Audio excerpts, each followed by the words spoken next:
Hey everyone, I hope you all are doing great. So welcome to Vet It's You YouTube channel. In this video, we will discuss about the restraining and handling of cats. So let's get started. So first of all, what is handling and restraining of any animal? Simply, the handling is the management of an animal, and talking about the restraining, it is the act to keep an animal under control and preventing it to doing something wrong. Now, as you know the basic difference between the handling and restraining of an animal, so let's get back to our topic.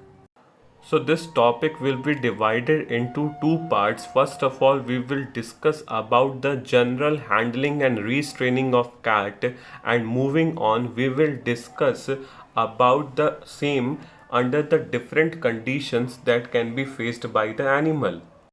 So with the start, the handling of a cat probably cares for the exercise of greater kindness and self-control than is usually necessary in dealing with any other domestic animals. It simply states that the cat is quite sensitive animal and requires a greater amount of the kindness and care while handling and restraining of it. Moving on, the cat is an animal with a high temperament.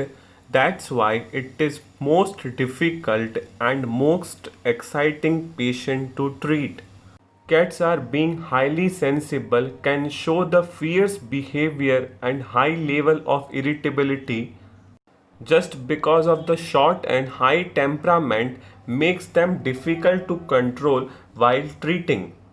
The cats are generally not aggressive, but they are frightened by the noise as well as the any abnormal activity in the surrounding, and this makes them to assume a defensive position and getting aggressive very quickly. Here it simply states that the cats are usually love and peacekeeping animals. But as soon as the conditions of the surrounding are not favorable for them, they will assume a defensive behavior just to prevent themselves. Recognizing, as most people do, the great ability of a cat and its readiness in a strange surrounding to jump out and escape from the receptacle in which it was brought, and one must release it slowly with a caution and to be prepared to prevent any attempt to escape. Let's take an example. You just brought your cats to the vet clinic.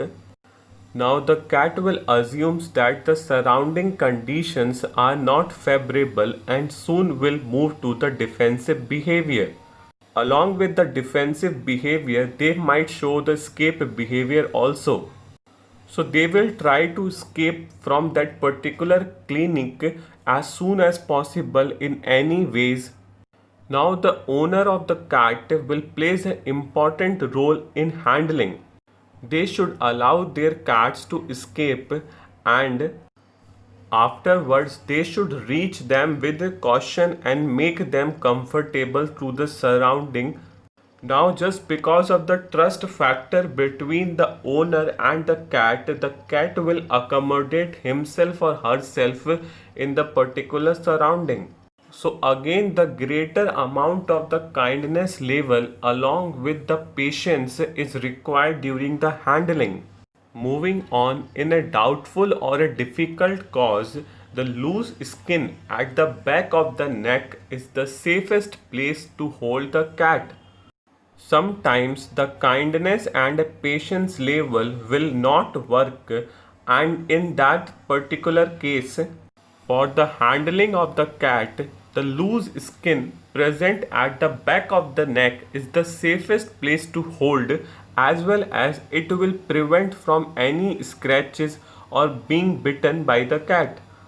Now during the treatment, if the head is only to be worked upon, all four legs may be included in the rug, which is drawn tightly around the neck and held there during the treatment.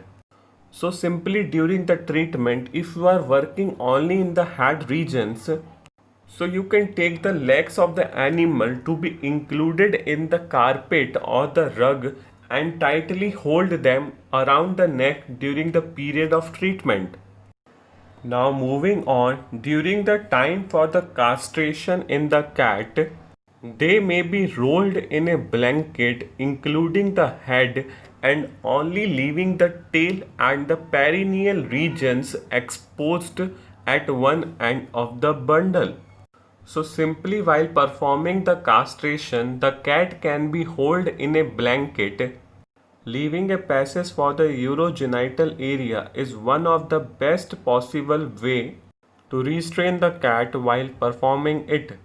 One another method is that in which the thumbs may be pressed against the under surface of the chin or may be used to grasp the back of the ear, thus pushing the head forward between the legs and held tightly by one who know how to hold the cat absolutely powerless to bite and scratch or to escape. Simply, you have to hold the back of the head, pushing it towards the foreleg along with the stretching. This will make the cat absolutely powerless to bite, scratch, or escape. However, while performing this restraining method, the cat may eject a stream of a urine, so the handler must stand sufficiently away to avoid. Here you can see the two different methods of restraining and handling of a cat. So in the first one, the cat is held in a blanket, and the second picture clearly states that the legs are stretched and head is being pushed towards the foreleg. This simply makes the cat powerless. This is all about the handling and restraining of the cat, and we will continue the rest of the topic in the upcoming video. I hope you like it and understand it well. So please like, share, comment and subscribe to my channel Vet It's You. Thanks for the watching, an initiative by Ankit Kaushik.